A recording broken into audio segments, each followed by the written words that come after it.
bad guy.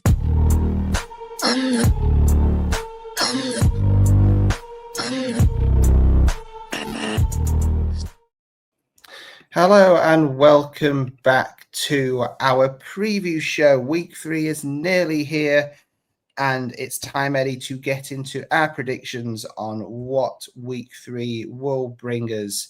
So again, welcome back to Across the Gridiron. Please like, share, subscribe, do all that stuff that we always beg you to do at the beginning of each video and at the end of each video. But Eddie, look, let's get cracking straight into this prediction video and let's start with how we actually did last week. So what we're going to do is, for people who are just picking this up for the first time, is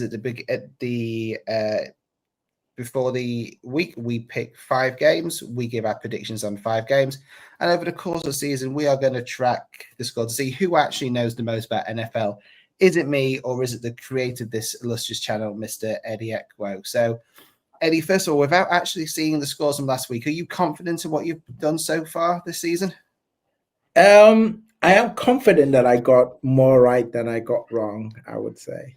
Okay, well, tell you what, let's go into it. Now, Eddie, you actually haven't seen what I've actually done here. So again, this is very much for a visual medium. So if you're watching this great. If you listen to it on various podcasts, I apologize. You won't be able to see any of this. But you can see here, Eddie, I've actually got the results up here. Can you see those on your screen? I can see it.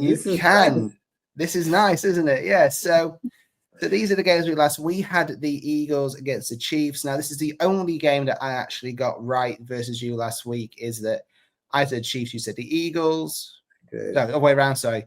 You said the Chiefs, I said the Eagles, so I got the result. So I got the point there. We both predicted the Packers over the Commanders, so well done for both of us.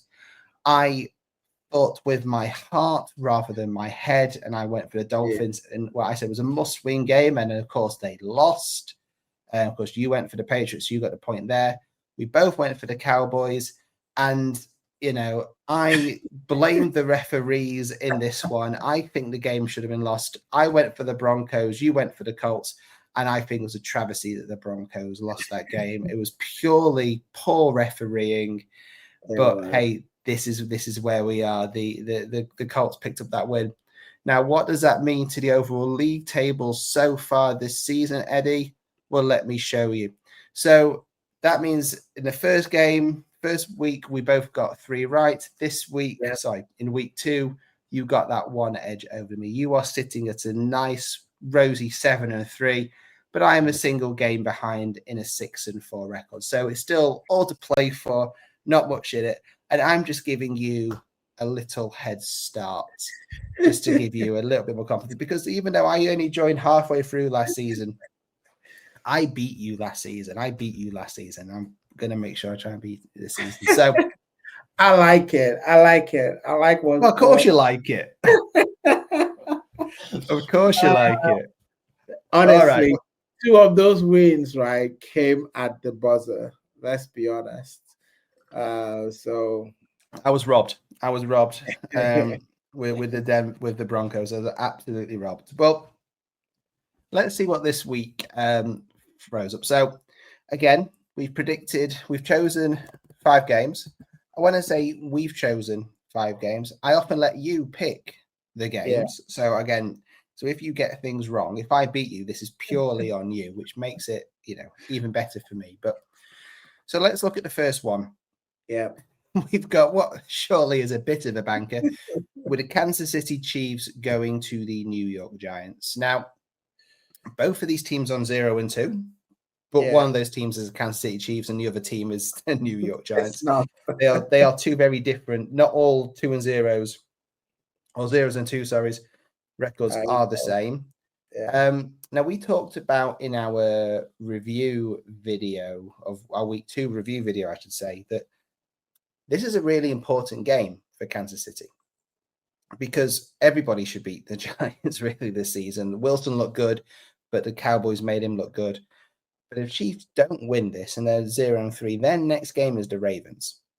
So this is probably bordering on a must-win game for Kansas. Now, do you see that go in the way of Kansas?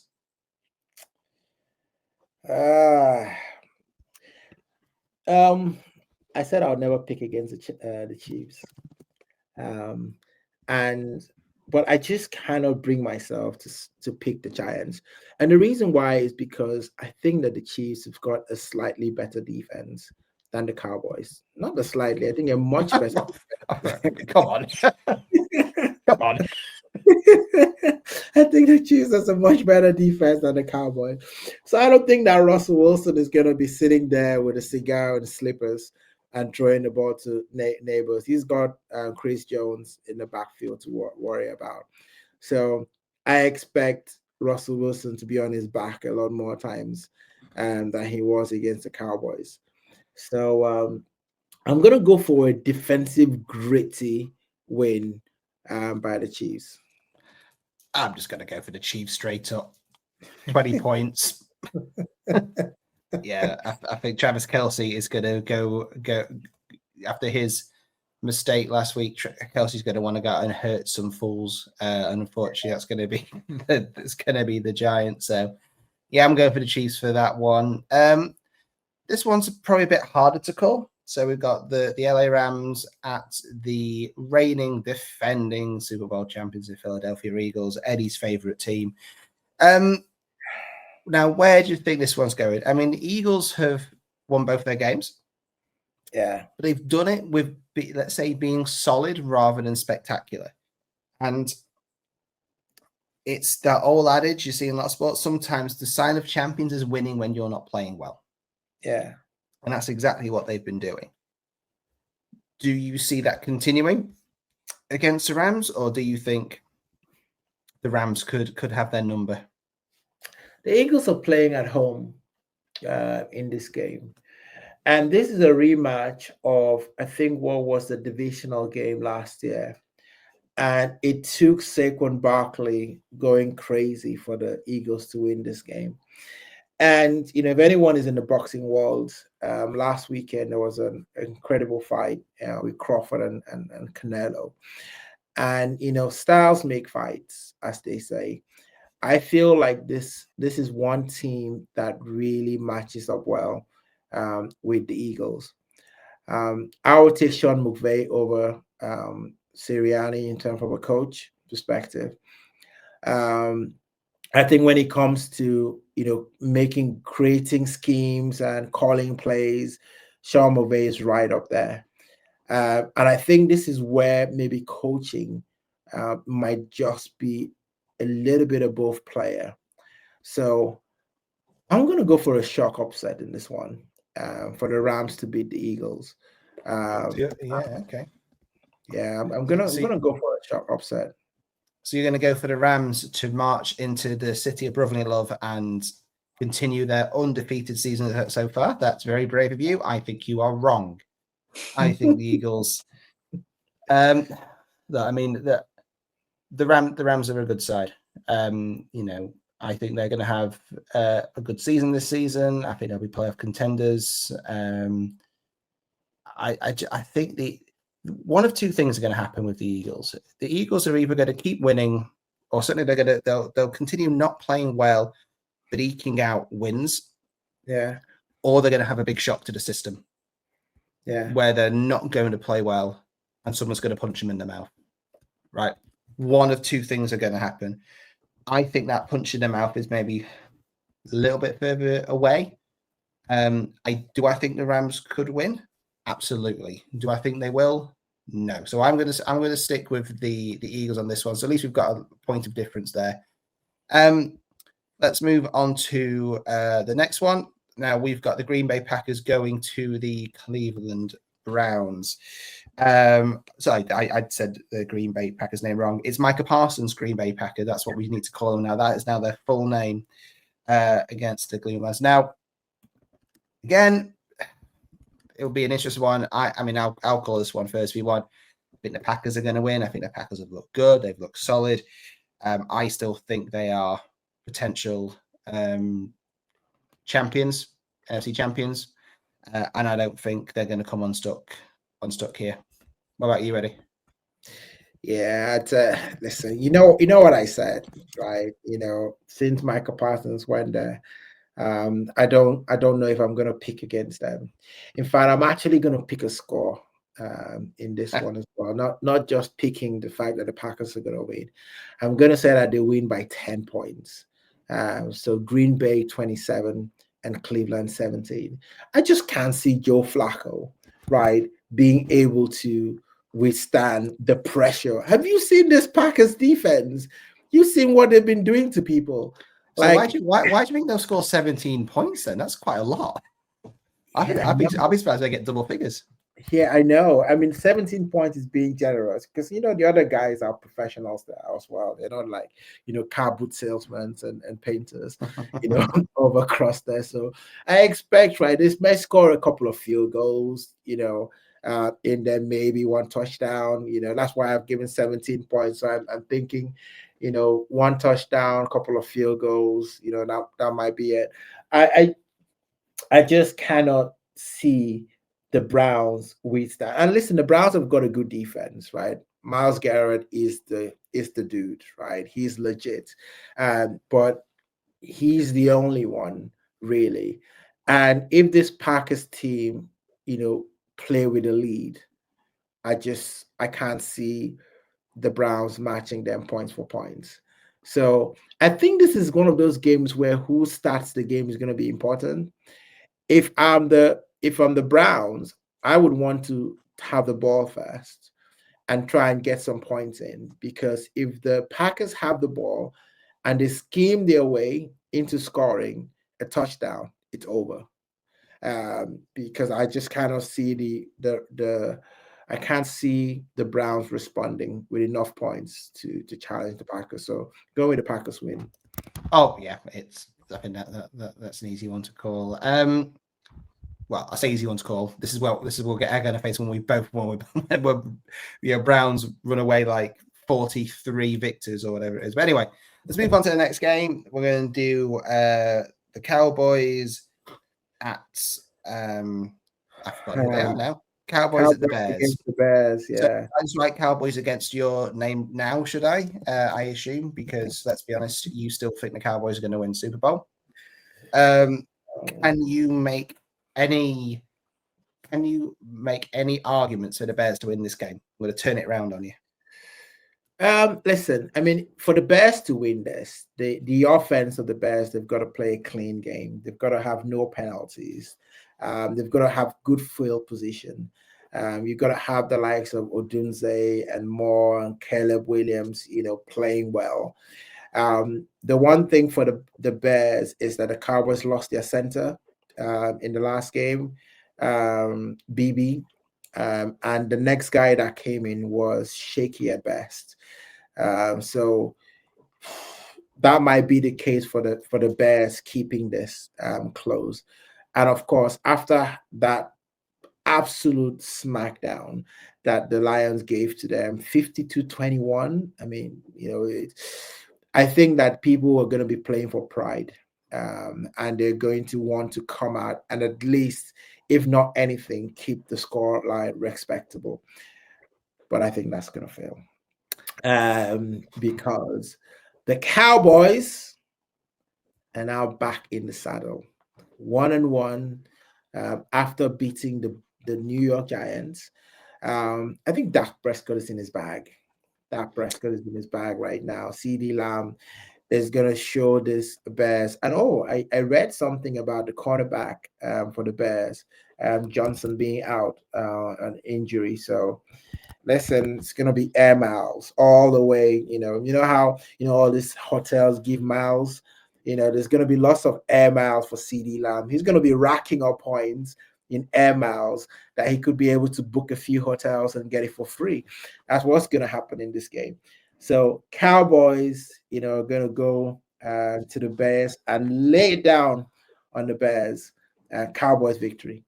I mean, I would love to disagree with you. I would love to make the case for the Bears to win this, and I still. This is the thing with the delusion of the Cowboys fans, or it might just be delusion of you, Eddie, is that you've beaten a very poor Giants team. You can then go away So excuse me. You can then go away and beat a very poor Bears team, and you think, right, we're 2-1, we're done, we're ready to go. Playoffs, here we come. Until you get slapped down somewhere. Obviously in our what do we call it? Our snap judgments, i.e., tongue in cheekily, I suppose, said that Caleb Williams won't finish the season as the Bears starting quarterback, but he's got opportunities in this game because the Cowboys secondary did not look good against the Giants. As we said, they were making Russell Wilson look like prime Tom Brady, or for most of that game. So if the O-line can keep strong and give Williams opportunities, and Robidoux could find space, there will be opportunities. As you also say, there's going to be plenty of opportunities for CeeDee Lamb, for Dak Prescott. And I probably think the Cowboys are going to win. I don't want them to win because I would just love to be on this podcast with you when we record this on Monday. Just revel in a Cowboys defeat. You're even hiding your head in shame at the moment. The idea, I like it. You're looking down just to make sure I can't see your face over the cap, which makes great video content. Eddie, just looking at the top of your cap. But no, I'm also going to go for the Cowboys to my displeasure. You know what time it is. Yeah, it's time for us to wrap this video up. But let's do this. Let's do the one, and for me, this is probably the hardest one to call. It's Broncos at the Chargers. So. Yeah. I mean, Broncos lost in absolute agonizing fashion last week. Robbed me off winning last week's predictions, but that's obviously not the main that's not the main concern. They are 1-1. Chargers won their first game. Not peeking behind the curtain, but we're recording this before they actually play their second game, so we don't know if they're going to be 2-0 or 1-1 as they go into this. But this is a tough game to call. I'm going to start this one because I had Chargers as my dark horse from early, and I think I like what they do. I like how they play. I like Herbert as QB. So I'm going for the Chargers over the Broncos. The Broncos had a pretty bad defeat, emotionally last week. So I'm going to say it's going to take them a bit of time to get over that. See. I mean, the Chargers are slight favorites in this game, and I think according to the betting guys, they're like, minus 2.5, and it means that the Broncos are plus 2.5 underdogs. This is probably the most important game for the Chargers this season, because early call. Because it means that they can be 3-0 in the division very early, right? Mm-hmm. Remember, they beat the Kansas City Chiefs in Brazil. So they could be 3-0 by beating the Chargers. And if they do that, that will be significant for the tiebreak, later on in the season. The Chargers are missing a couple of players. I think the linebacker Denzel Perryman has a high ankle sprain, which is not good. The Chargers are at home at SoFi Stadium. Denver, they've proven that they can push teams, but closing games remains a question for me. I think that the Chargers will take this at home, and the Broncos will keep it close, maybe closer than people think, but I think they will come up short. I just don't think that they can finish. I'm actually going to put a prediction in this one too as well. I'm going to go with Broncos 21 and Chargers 27. Are you going for 6 points difference? I mean, it's a good thing. It's completely irrelevant because, we don't do it by the scores. Although I think what we will have to do, if we are going to have to maybe think, if there's a week where we both pick the same games, we might have to put like an under-over in there, I think, at some point.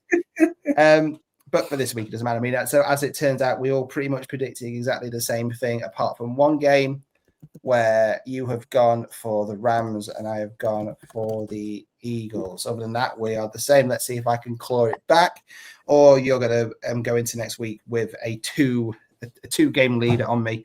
But let's see. Imagine if I go perfect. Well, you're not. Well, yeah. I don't think any of us. What else? I had a perfect week once last season. Yeah.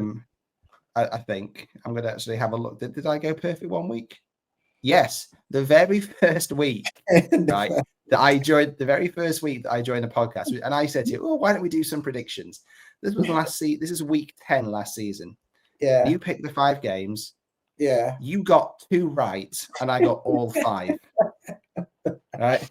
And funnily enough, Eagles beat the Cowboys. We both got right. Dolphins beat the Rams somehow. We both got that right. But I went for the Lions over the Texans. I went for the Cardinals over the Jets. I went for the 49ers over the Bucks, and I got all of those right. So a perfect week is possible, but your name has to be Matt, I think, to get that perfect week. But let's see. And guys, if you're watching this, let us know what your predictions are. Are we talking complete nonsense? Are we complete field? Yeah. And maybe one day we might even open up Patreon or whatever to try and get you to join us in these prediction leagues. But for now, thank you again for watching, for listening. Please hit that like, share, subscribe, tell your grandparents, tell your children, tell your neighbor, tell your neighbor's cats, tell everyone who cares about the channel to come and join us in the community we're building. But for now, as always, Eddie, take us home. Yeah, no, I think just to appreciate you, Matt. We've been going pretty hard, in this for a couple of hours. So it's quite good going for the content that we're producing. So guys, don't forget to like and subscribe, and more importantly, join the conversation. What's your prediction? As well. We are Cowboy and Dolphin, fans who are absolutely enjoying the NFL. I got it. I'm not. As a Dolphins fan, I can categorically say I am not enjoying the NFL right now. Just to put that out there. I understand. All you need is a win, and then when win comes, everything will be nice and rosy all over again. I'm actually, do you know what? I'm just thinking to myself, it's only a couple of weeks before the international games coming October. So that's come around, pretty quickly. So now I'm really looking forward to that, because that's really getting in close. And guess what I've done, right? It's crazy stuff that I've done is I've just signed myself up for a half marathon in Newcastle next year. I've got 12 months to prepare for it. You're absolute fool, Eddie. Absolute fool. See, I've literally just turned 40, right? And I know you've got a couple of years on me. Yeah. Doing a half marathon or even walking down my road is like the last thing on my mind at the moment. I don't know. And you know what? I've always fancied doing a half marathon. I mean, I don't know about a full marathon, but at least a half marathon. That's like running for over 2.5 hours, at least for me. You've got 2.5 days. Which is about the time. That's more than halfway of the Avengers movies. So if you put that into context, you could watch a movie and be done in 2 hours. To be running for that long just sounds insane. It does. Well, maybe we should have a section where we actually track your training. Yeah. As my camera now goes blurry for some reason. So I think my blurry camera is a perfect way to sort of end this week's podcast. So Eddie, see you on the other side at the end of week 3, and we'll see everyone again soon. See everyone soon. See you. Have a good one. I'm the bad guy. I'm the